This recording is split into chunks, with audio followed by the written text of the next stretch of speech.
जी, पहले एक समय था जब जनता की आकांक्षाओं को या जनता के वादों को, जनता के साथ किए गए वादों को पूरा नहीं किया जाता था, तो वर्कर्स जो होते थे, नेता जो होते थे, वो पार्टी छोड़ दिया करते थे, ये सोच के कि नहीं हमारी पार्टी हमारे लिए काम नहीं कर रही है। क्या आपको लगता है राजनीतिक अलग दिशा में जाती हुई दिख रही है? सभी को चाहिए, मुझे अपना पद चाहिए, मुझे अपनी प्रतिष्ठा चाहिए, मुझे मिनिस्टर बनना है या मुझे और कुछ करना है। क्या इस तरह की चीज़ें आप बदलाव के रूप में देखते हैं? अब जो जिस तरह के बदले वाली भाषा के हैं, असंतुष्टता की भाषा के हैं, वो थोड़ी सी बदलती हुई दिखाई दे रही? देखिए, पुरानी राजनीति में और आज की राजनीति में जमीन आसमान का फर्क है जी। पुरानी राजनीति के जो लोग हुआ करते थे वो देश सेवा और समाज सेवा के उद्देश्य से राजनीति में आया करते थे। उन्हें सत्ता से कोई बहुत ज़्यादा महत्व नहीं रहता था, लेकिन वर्तमान में जो कुछ है वो सिर्फ सत्ता पाने की आकांक्षा है। दूसरी बात जो सबसे बड़ी है, जिसके लिए विद्रोह की स्थितियां पैदा होती हैं, उसमें तमाम राजनीतिक पार्टियों को ये सोचना पड़ेगा कि हम किसी भी व्यक्ति को 2 बार से ज़्यादा टिकट ना दें।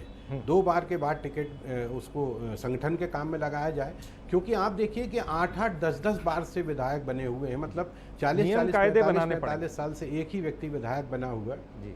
तो जब आप 45 साल तक विधायक बने हो तो आपके सामने जो बच्चा पैदा हुआ है वो 45 साल का हो गया, वो दरी फट्टा उठा रहा, तो उससे विद्रोह की स्थितियां पैदा होती हैं। तो अगर ये पार्टियां ये तय कर लें तो उसमें आगे आने वाली पीढ़ी को और असंतुष्टों को भी मौका मिलेगा उसमें। ठीक है, ये माना जाता है कि ये जिताऊ कैंडिडेट, लेकिन ये कैसे आप मान लेती है राजनीतिक पार्टी कि हम किसी दूसरे को देंगे तो वो हमें जिता नहीं पाएगी। हो सकता है वो उससे भी ज़्यादा लोकप्रिय हो या उससे भी ज़्यादा वोटों के आधार पर जीत सके। तो ये पॉलिटिकल पार्टीज को सोचना होगा कि हम एक तय करें कि हमें 2 बार से ज़्यादा किसी व्यक्ति को टिकट नहीं देना है, ताकि आने वाली जो पीढ़ी है जो लंबे अरसे से लोगों की जय जयकार कर रही है, दरी फट्टा उठा रही है, पार्टी के प्रति अपना पूरा समर्पण दे रही है, उनको भी तो मौका मिलना चाहिए ना। जब आप किसी को मौका नहीं दोगे और वो लंबे अरसे तक सिर्फ यही काम करता रहेगा तो विद्रोह की स्थितियां पैदा होंगी। लेकिन ये बात सही है कि पार्टियां इतनी बड़ी हो गई कि इनको छोटे मोटे विद्रोहों से कोई ज़्यादा फर्क पड़ता नहीं है। जैसा मैंने पहले भी कहा कि कांग्रेस का जो विद्रोह है वो खुल के सामने आ जाता है और भारतीय जनता पार्टी का विद्रोह जो है वो अंदर अंदर खदबदाता रहता है। लेकिन ऐसा नहीं है कि कभी वो खदबदाहट बाहर नहीं आती। जब बहुत ज्यादा कुकर मनु जी एक आखिरी रिएक्शन आपसे भी फूट जाता है, इसलिए किसी भी पार्टी को जी मनु जी एक आखिरी रिएक्शन आपसे भी, क्या परिवारवाद बढ़ता हुआ जो दिखाई दे रहा है हर पार्टी में, मैं किसी एक पार्टी की जिक्र नहीं कर रहा, क्या आपको लगता है उसके वजह से लोग असंतुष्ट हो रहे हैं? लोगों में आगे जितने नए कार्यकर्ता आगे आना चाहते हैं शायद उनको भी लगने लगा है कि हम कैसे बनेंगे, हमारा स्थान कब आएगा, हमारा नंबर कब आएगा?